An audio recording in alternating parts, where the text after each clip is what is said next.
This is Actualize Freedom, straight talk on growing clicks and conversions on Amazon FBA from people doing it every day. Now here's your host, digital marketing acrobat, Danny Kenji Carlson. What is up, guys? So this episode is with Kristina Mertens. She is the business development manager at Sermondo, which is a platform that has different service providers and companies that serve Amazon sellers and then gives information and ratings and reviews on those companies so you guys can find and vet good companies to work with to help grow your Amazon business or just for little freelance gigs and stuff like that. So she is an expert when it comes to finding the right people and vetting the right companies to work with to help grow your Amazon business, which, I've had stories in the past where I have lost, $5,000 to $10,000 on just working with the wrong companies. They just couldn't deliver on the right thing. Some of them were straight up scam companies. So really valuable.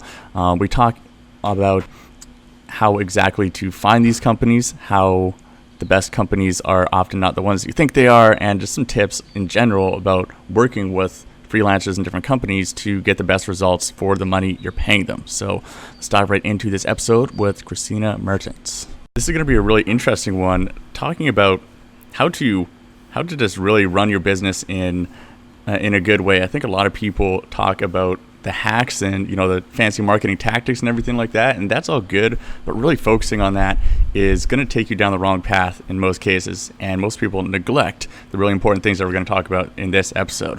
So with that in mind, the first thing we're going to be talking about here is what are some of the tips that you have for working with external companies or freelancers in general. A lot of these would be international, and there's some unique challenges around that, right, Kristina? Yeah, exactly. I think there are some major benefits that a lot of Amazon sellers neglect. So when they expand to a foreign market, for example, they try to do everything on their own, or they try to save money and, do their own product photo shoots, do their own copy. But working with local agencies, companies, freelancers has the big advantage that they just know the market, they know what works, they speak the language, they know the people. An example I would like to name is that, for example, we have Germany, Switzerland, and Austria, and all of the three countries speak German, but the search behavior, for example, varies a lot. So we use different words for the same thing. So a lot of Amazon sellers think they can just take a listing and put it through Google Translate or even use a translation agency, but just use the same listing in another country. And then they're very surprised to see that they don't make any sales because no one there finds the product.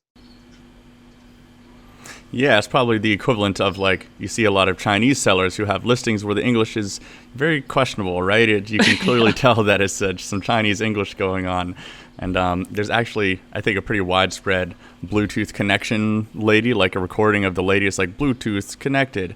That is the most hilarious Chinese voice. It's like, this Bluetooth device is ready to pair. And I hear it all the time in the really cheap Bluetooth electronics, right? And for what it would cost, it literally could have hired someone on Fiverr for $5 to create a more accurate Bluetooth recording than that, right? That's interesting what you're saying about the nuances of the different language. So I've actually ran into that problem in Japanese as well, is only a Japanese citizen would know which of the two alphabets you'd be typing in a keyword, right? Because there's two identical alphabets in Japanese where you can say the same word written in two completely different ways. But only a Japanese person would know which one of those two ways you would more commonly type it in. So are those the kind of things that you're talking about with the nuances of different languages? Yeah, exactly. And also some cultural differences. For example, in the US or certain parts of Europe, you know the famous saying sex sells. So a lot of people that sell fashion on Amazon, when they put model images on their listings, is a nice hot girl or a guy with a six-pack, and the product will sell very well. But there are also some more conservative countries where that won't work. So a lot of people don't really have that in mind, but when you work with a local marketing agency, for example, they will tell you hey, this is not going to work here. can even start with names. Like we published a blog recently, and I just like the example. For example, if you sell pillowcases, bed sheets, whatever, and let's say you call your brand Late because it's a funny wordplay, like it fits the whole bed theme. But then you go to France and, okay, I don't know if I pronounce that correctly. Let's say it's Late. That just means ugly, like translated. So imagine.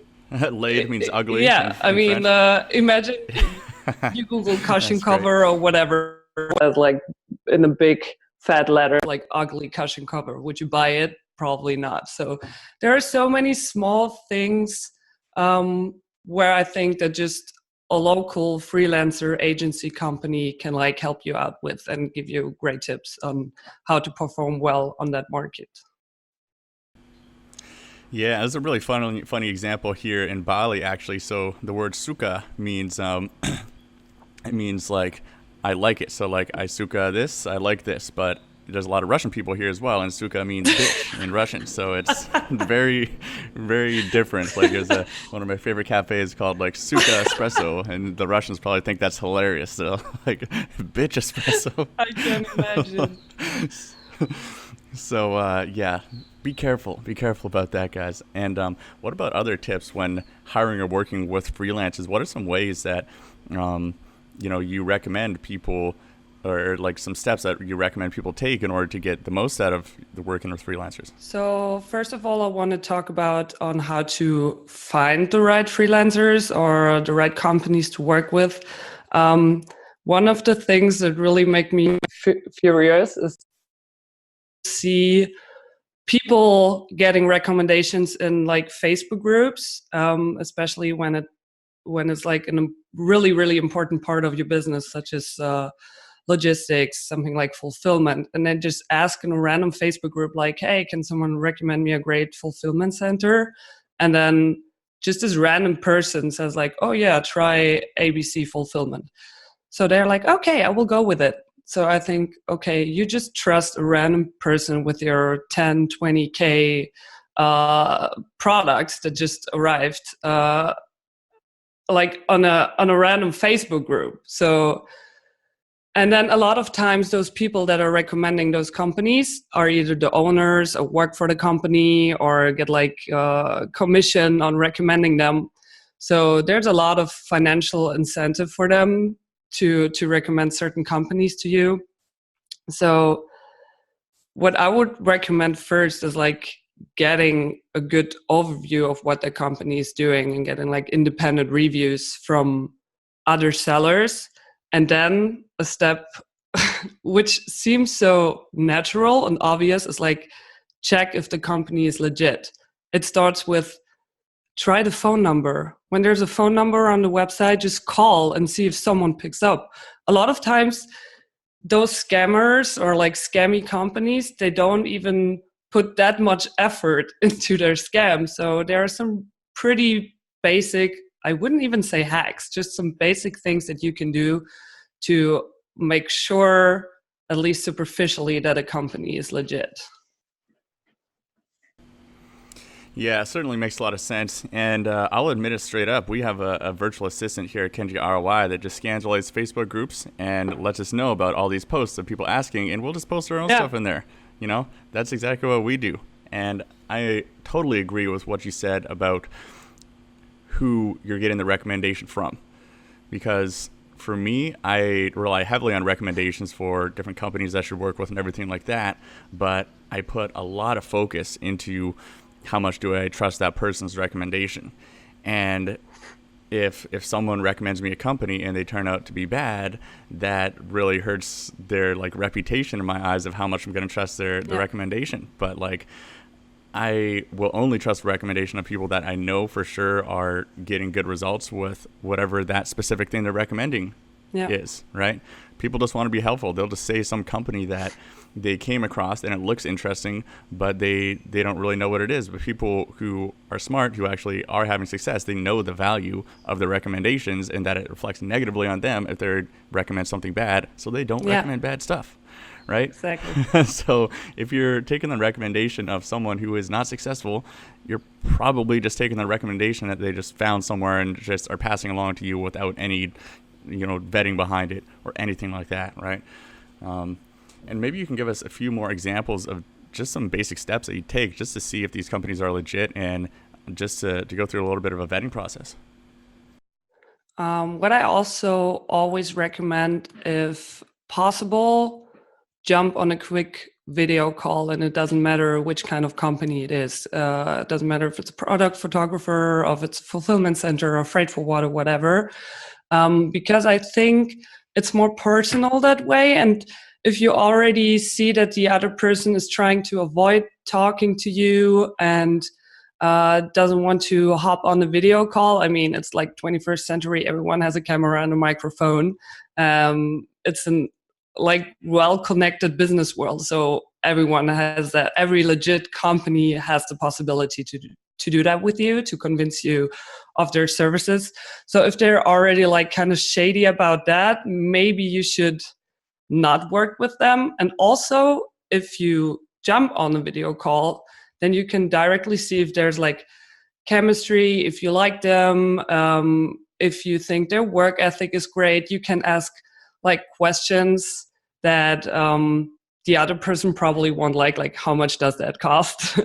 So when you send emails and you get a response, people try to sneak their way around a direct answer. But if you're on a face-to-face call and you ask straight away and you can see how the other person is reacting, then you get a much better feeling for if the person is the right fit for you or not.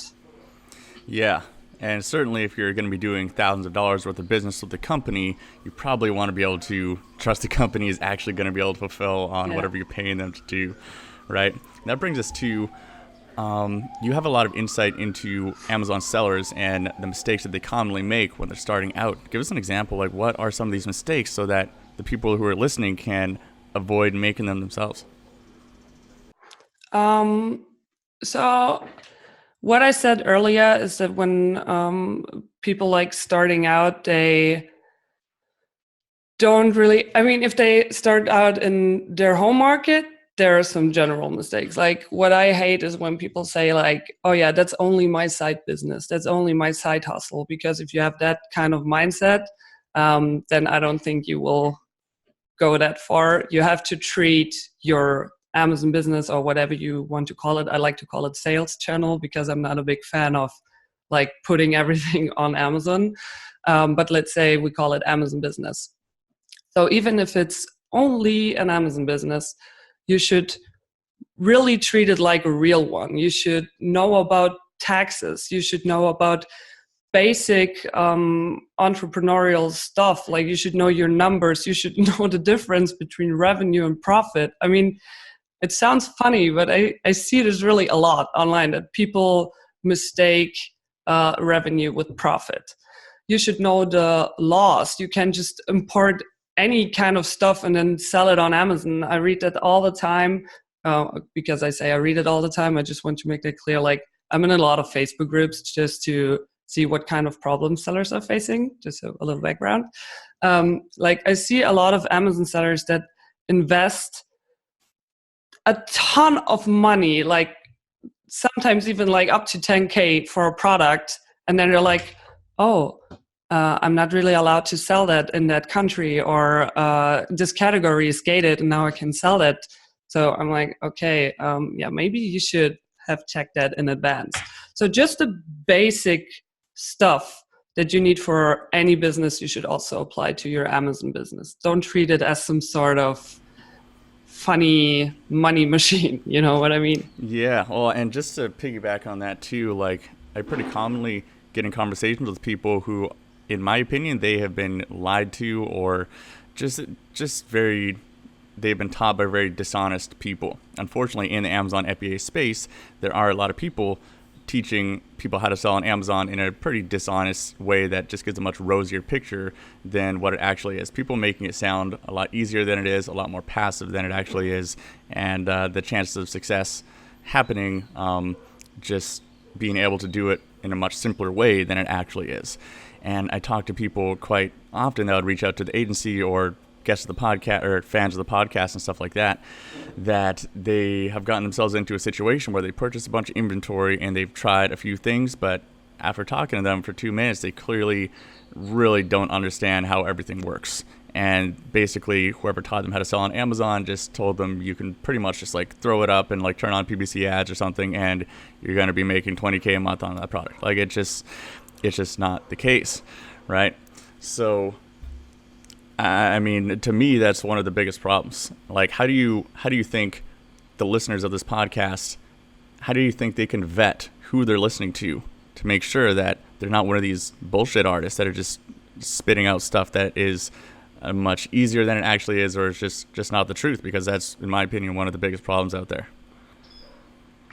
So I want to make a distinction. There are some influencers that like own successful agencies, PPC agencies, marketing agencies, or product photographers, whatever, and just like to give out tips to Amazon sellers. And the first thing about those people is that they don't really have a financial incentive to sell you on some bullshit, but because their main business is like something completely else. So I think if you follow like industry leaders that don't sell courses and also not affiliated with some other people who sell like those sketchy courses, then I think their tips are something that you can like rely on. But then there are also some influencers. I mean, everyone knows their names, like the famous gurus that also sell courses, for example, or masterminds or whatever you want to call it. When they like want to give you free advice on something, you know, they will eventually want to sell you some of their like information products. So what you can do is, if you consume that content and you think of buying a course, or just in general you think of joining a mastermind, just type in their name and get reviews. Because and like nowadays there are a lot of YouTube channels, or I mean, this is our main idea at Sermondo, collecting reviews from people who have experience with those kind of people, and then you get a pretty clear picture pretty quickly. Just don't get like all flashed by the, oh yeah, I made 2 million profits in 2019 or whatever. Before you believe anything, jump on Google, check reviews, go to Sermondo, check reviews, wherever you go, just see what other people are saying, and don't just read the testimonials that are on their own site. Yeah, I really like what you're saying too about just like trying to see where the intention is coming from. Because if that person actually makes the 90% of their income or more off of info products, they are probably spending 90% or more of their time trying to sell you info products. They're creating content and they're creating marketing funnels and Facebook ads and all these kind of things directly to get you to buy these info products.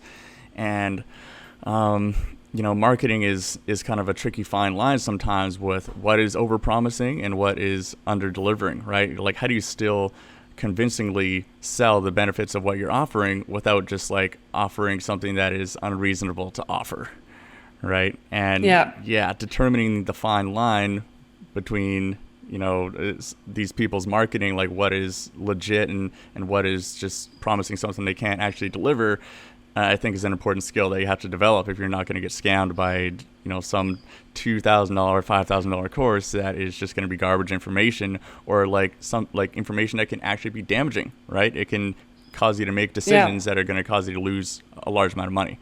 I'd just seen this a little bit too much in the Amazon FBA space. And other than that, what are some other common mistakes that you see new Amazon FBA sellers making?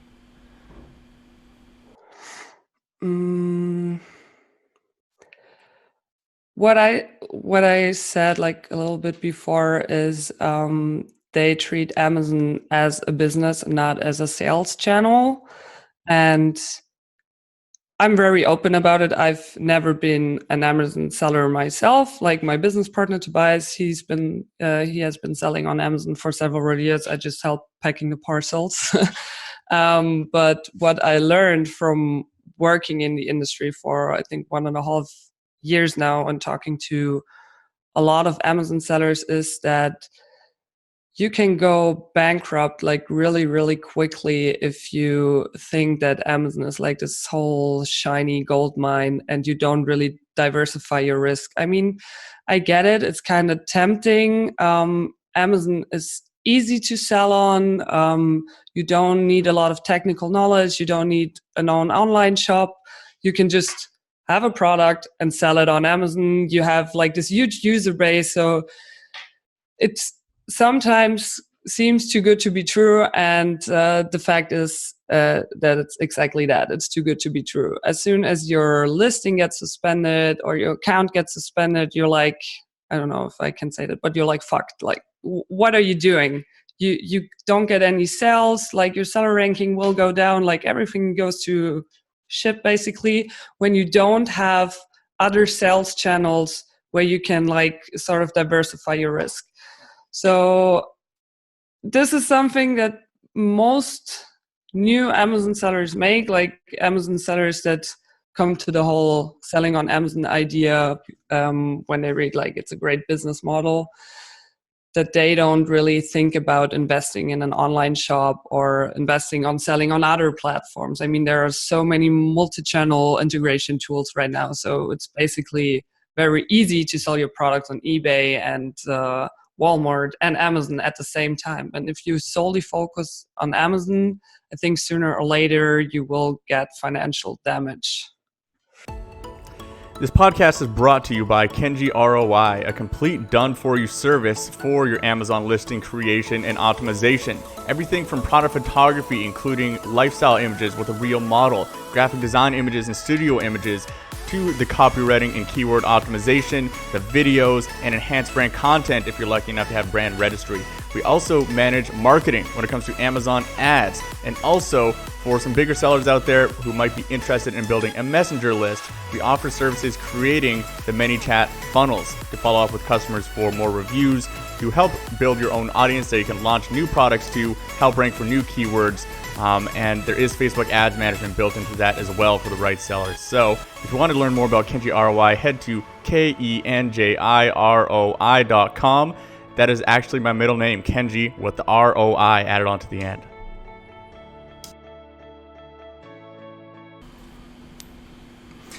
Yeah, absolutely agree on that. And while it is very difficult, Amazon is definitely the easiest place to be making those sales and driving your own traffic to your own Shopify store and everything. I want people to understand that that is a completely different skill set that requires just an equal or more amount of training and testing. And it is not something you can just throw up. But I think I totally agree with you on the fact that people should be diversifying their income there. So an example, I have a friend who he has a little bit over 20 employees now and does 8 figures on Amazon annually. And from time to time, their account gets suspended, or their main selling ASIN that is like 25% of the revenue gets suppressed for a week or two or something like that. And I can tell you some of the conversations I've had with him when he's in one of these situations and distressing because he has more than $100,000 in payroll to cover. Just the amount of stress that brings is crazy. And if something were to happen and he would have to go lay off 20 employees or 10 of his employees or something like that, and probably be left with a bunch of debt, right? So it is scary, especially once you're growing to the point where you have employees and you're investing into large amounts of inventory and all this kind of stuff. You can get pretty royally screwed if Amazon is your only sales channel, right? Especially if you're at such a point, it's like a downward spiral. I mean, if you have to lay off employees, then your productivity will go down. You can't keep up with the sales you made before. So maybe you have to move to a smaller office and so on and so on. You can't invest that much in marketing anymore. So it really can be like from one day to the other. I don't want to say over, but like the risk is very, very high. Maybe big brands don't have that so much because the big brands, they most of the time know someone at Amazon, but whoever was trying to get on the phone with, I don't want to say was on the phone with seller support, but like was trying to get on the phone with seller support knows that it's basically like a mess to get your listing reinstated or your account reinstated. And it doesn't have to be your fault. I mean, it could be they changed the rules that your title can only be, I don't know, 80 characters, or like then it's suddenly 60 and your titles are longer and you didn't get the memo, and then it's like bye-bye listing, and then try to get it reinstated with like thousands of other sellers at the same time. So yeah. And so one thing that I think a lot of people don't consider is diversifying income, not only through different sales channels, but also through maybe a different related company. And this, a lot of people don't really think about this because setting up another company can be difficult. But think about it this way: if you have the skill sets, you already have gotten a few products on Amazon, and you know the skill set of how to do that and how that works and all the pieces, it then makes a lot of sense to start offering that as a service to other Amazon sellers. You know, like what Kenji ROI is, right? It's an agency that provides different services for Amazon sellers based on the skill sets that were created from actually doing it, from actually putting our own products up there and making them work, right?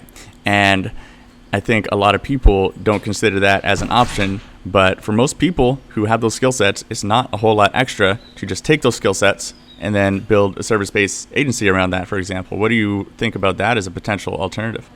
I 100% agree. Most of the consultancies that we have listed on Zalando, for example, they've all been Amazon sellers before, and at some point, for whatever reason, they just stopped selling on Amazon. Either what was too stressful, or they wanted to try something else, so they decided to like put their knowledge, build a company around it, and then just help other sellers with it. I mean, Tobias, my business partner, as I said before, he sold on Amazon for several years, and he took all of that knowledge and just put it in Zalando. He knows what Amazon sellers need, which kind of mistakes you can make. He made some big mistakes himself when he was still an Amazon seller. So he knew what to like look out for. And this is exactly what agencies like yours or consultancies or even product photographers also do. They just put their knowledge into another company and then they serve the sellers out there. I think it's a good idea. Yeah, and especially for cash flow purposes too. An agency is, when it's still a small agency with less than 10 employees, could be quite profitable compared to a lot of business models, whereas an FBA business in the first little bit, it's probably not going to be that profitable. And then once it does become profitable, it's still hard to extract cash out of the business because it takes a lot of money to grow one of these businesses, right? You got to be constantly launching new products. You have to be making larger inventory purchases to try to get your profit margins a little bit better, right? This just takes a lot of cash flow to keep that going. And if you have another source of income that you can use for your own living expenses, or to fund even further growth of your Amazon business, then it puts you in an advantageous position where you can then grow faster and it just be a little bit safer with that. You don't have to take money out of the company, which is very difficult in the beginning, right? Yeah, but I think a lot of people would struggle a bit with time management, at least in the beginning. If you say you have two businesses, like you continue selling on Amazon, but also maybe offer consulting, I think this is a challenge for a lot of people to then split up the time in the most efficient way, that you put like enough time in your consulting business, but also still enough time and effort in your Amazon business, because it's, at least in my opinion, I always like to say, if you chase two rabbits, you will not catch either one, which means if you don't focus, like nothing will work. So if you want to do this, I think you have to learn how to be pretty organized with your businesses and how much effort you want to put in which one. I would agree with that for sure. And also just like coming back to the start of the podcast episode, just getting really good at working with freelancers and other companies. And, for sure, if you're operating two businesses, you're going to need a general virtual assistant at the very least to help you out with a lot of the recurring tasks that are just really basic and can be done. But I think that's a good skill set that people should be working on anyways. Like, how do you scale your own time so that you can start to slowly build up your team and just build a skill set of building that team and being that leader, because really it's basically impossible to build a company past a certain point without also building the team correctly. And I think that's someone, a lot of people really struggle with that skill set, and they don't realize that it is a skill set. It's not something that you just do and it works. Yeah. So starting out early with a general virtual assistant that they're going to cost you $500 to $800 a month. Yeah. It's a pretty low risk to start gaining that skill set and start getting some value out to free your time up and get that going, I think. Yeah, definitely. And also, I think it's not only about time, but also about skill.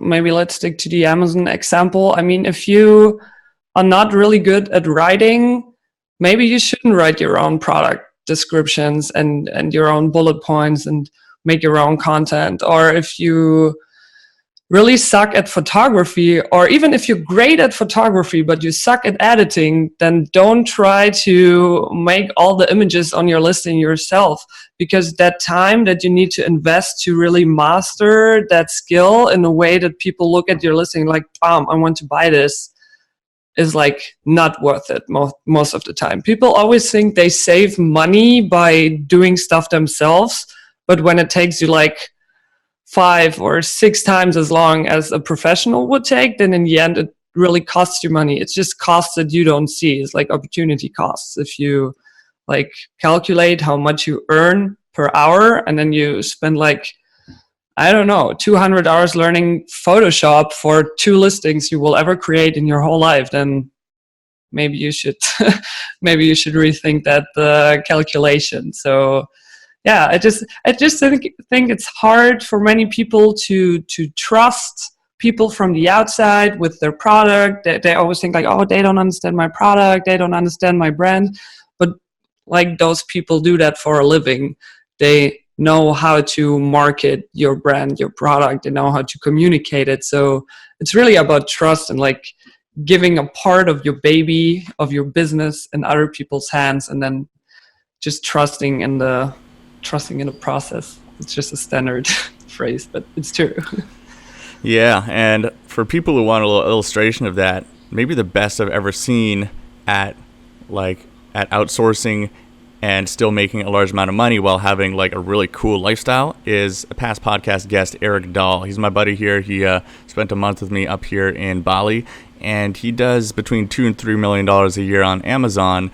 And he doesn't actually have any full-time team members. He just works with different contractors and companies, but he very artfully chooses the right people to work with for very specific things that he's just identified as the most important things and that are also outside of his skill set. And he works the smallest amount of anyone I know that has a multi-million-dollar business. He's constantly traveling around to different places and going to like music festivals and business events and all this kind of stuff.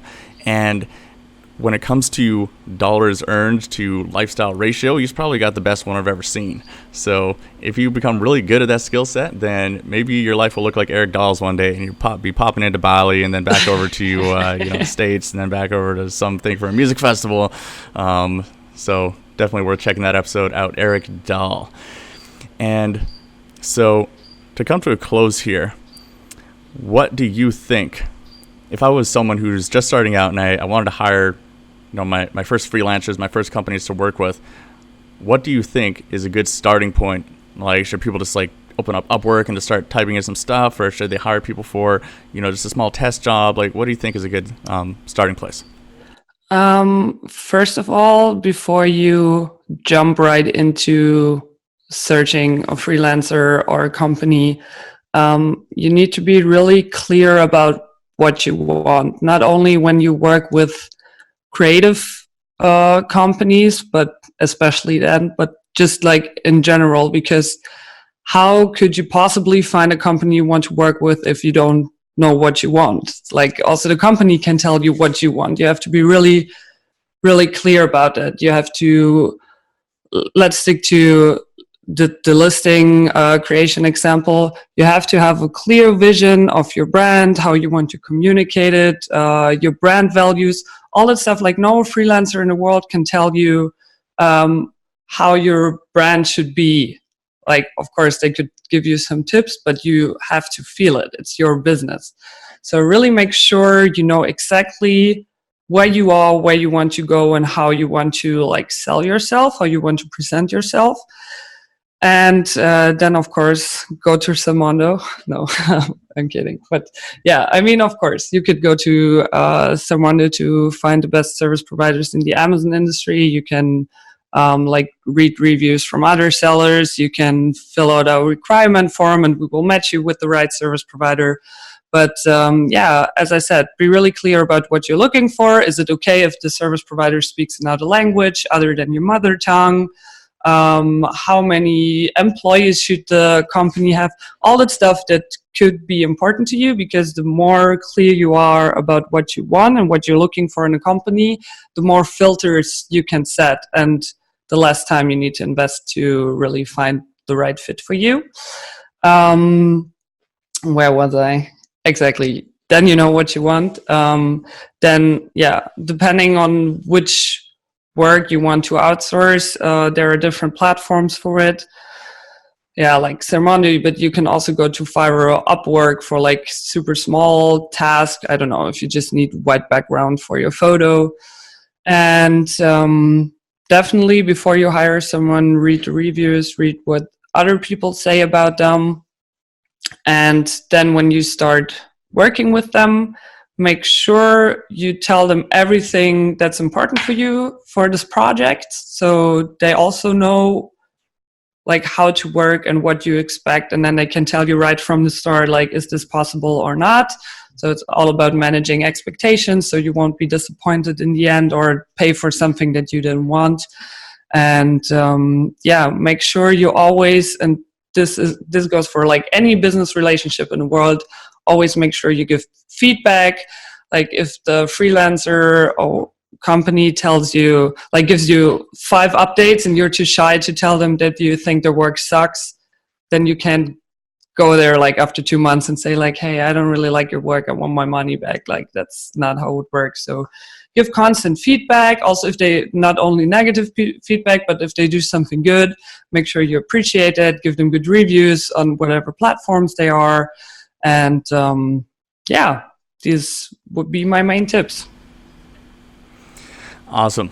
Well, this has been a super valuable episode, especially for the people just starting out and just really focusing on getting those first team members, getting those first key contractors and freelancers in to help really scale your business past that initial point there. So if people want to reach out to you online, where's the best place for them to do so? The website, Instagram, Tinder? Definitely Tinder. No, you can always shoot me an email to Kristina@Zalando.com. You can also find me on LinkedIn, pretty active there. You can also find me on Facebook, where I still have super embarrassing pictures from where I was 16. Yeah, or use our contact form. Yeah, I'm basically everywhere, even on Tinder. Awesome. Well, all of the really good-looking, super successful, wealthy podcast listeners are about to slide into your DMs on Tinder. So thank you so much for your time here. And guys, if you want the show notes for this episode, any links to resources we mentioned or anything will be at actualizefreedom.com. And if you have not already, I'd really appreciate if you left a review for the Actualize Freedom podcast. I read every single one of those. And, you know, I do unfortunately have this thing where if it's not a 5-star review, I get super depressed and start crying. So please make it a 5-star review unless you want to see me just like really depressed and eating ice cream and just crying my eyes out on the next episode. So until next time, guys, take care and see you on the next one. What's up, my Freedom Actualizers? So I have put together something really valuable for you. I just sent an email to all 65 plus of the past Actualize Freedom podcast guests, just asking if they could put together a special deal just for you guys with their softwares, with their courses, whatever they're offering. There's a lot of people out there who have really valuable Amazon software that we talked about. There's some courses out there that some of these courses have been made just for you guys or are 50 to 70% off. Some of them are completely free. So this is all of the best exclusive offers only for the Actualize Freedom podcast. from the podcast guests themselves, from the masters themselves. So to get this, guys, just go to actualizefreedom.com and see right there on the homepage where you can go and get that list. So this is exclusive offers just for the Actualize Freedom podcast listeners like yourselves from the guests themselves. So go check that out, actualizefreedom.com. For show notes and resources mentioned in this episode, visit kenjiroi.com.